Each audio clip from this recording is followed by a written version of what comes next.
Hola, fellow digital marketers. So let's break down really quick what it means to leave your 9 to 5 and what actually happens. So let me just start off with giving you a parable because unfortunately, for some people that watch my videos all the time, you guys understand I'm basically a walking parable. I give real advice and stuff though too, so don't run yet. But the parable here is to understand that if you cannot take orders from yourself, you will end up taking orders from somebody else for the rest of your life, okay? So I just wanna make sure that that's ingrained in your mind first before we continue this video moving forward. So I want you to know when it comes down to leaving your 9 to 5, you're gonna run into a lot of mental obstacles. Now, all the actionable obstacles are gonna be completely different because that's reliant on direction. And you're going to get a lot of that direction here in this entire greeting gift that you got just for jumping into my Facebook group, right? I want to give you all the tools possible. And if you're not in my Facebook group and you're watching this video elsewhere, then make sure that you find a link more than likely under this video to jump into it, where I give out so many different free resources and tools to overcome a lot of the mental and actionable obstacles that you run into being an entrepreneur online.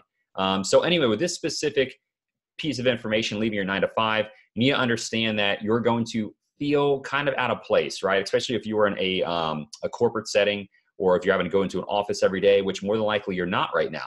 And if you never want to, then that's fine.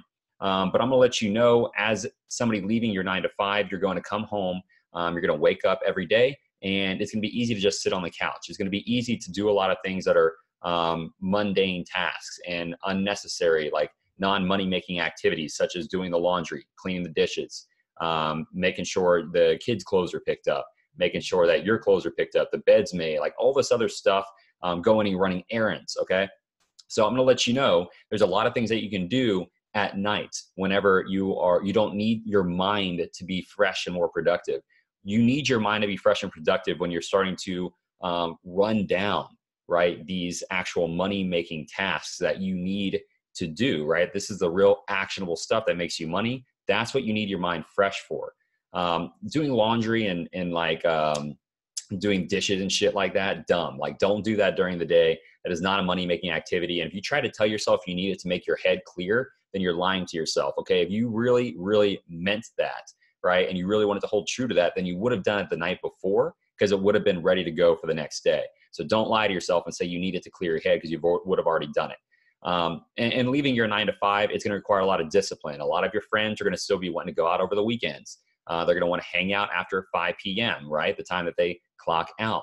And the thing is, if you leave your job and you're now an entrepreneur relying on yourself for your own income and you have no money coming in, well, guess what? They do. Okay. And they have a regular amount that they can rely on, so that they budget with, but you do not. So you need to separate yourself from all of that. Okay. You're going to have to cleanse your inner circle in order to make sure that you're, investing your money properly. You are no longer 9 to 5er. So that stuff you used to do is not going to get you to where you want to go. They're fine with that, right? But you're not. So make sure that you are able to discipline yourself in order to be able to like deal with the mental blocks of leaving your 9 to 5. Don't sit on the couch every day. Wake up, make sure that you're drinking water right off the bat. Get your mind flowing, right? Because the majority of your body is water, and that's how we function. Make sure you eat something light in the morning. Take your vitamins. I like to do a B12 complex. We'll get into my health routine and everything later on in these videos to kind of help you stay focused, stay sharp, right? And to make sure that your body's functioning at its fullest capacity to give you as much leverage as possible throughout the day, because you will get drained, guys. Leaving your 9 to 5, there's so much consistency in where you're at. When you leave and then you're now at home, you don't have somebody to tell you what to do. You don't necessarily have a plan of action. All right, you have to develop that. It's called SOPs, a system operating procedure for your actual daily regimen. We'll talk about that in the time management section. But at the same time, guys, when you leave your 9 to 5, you no longer can no longer have that mindset. So make sure that you have your list of what to do during the day, which we go over in the time management section, but also that you cannot hang out with that same crowd, which we go over, in the cleansing your inner circle section. But you need to make sure you understand there will be obstacles. It's going to be very difficult. And you can't sit on the couch. You can't do these things. You can't run tasks throughout the day.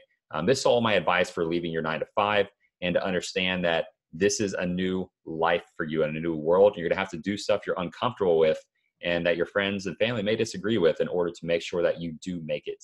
So that's all I got for this one, guys. And I will see you on the next video.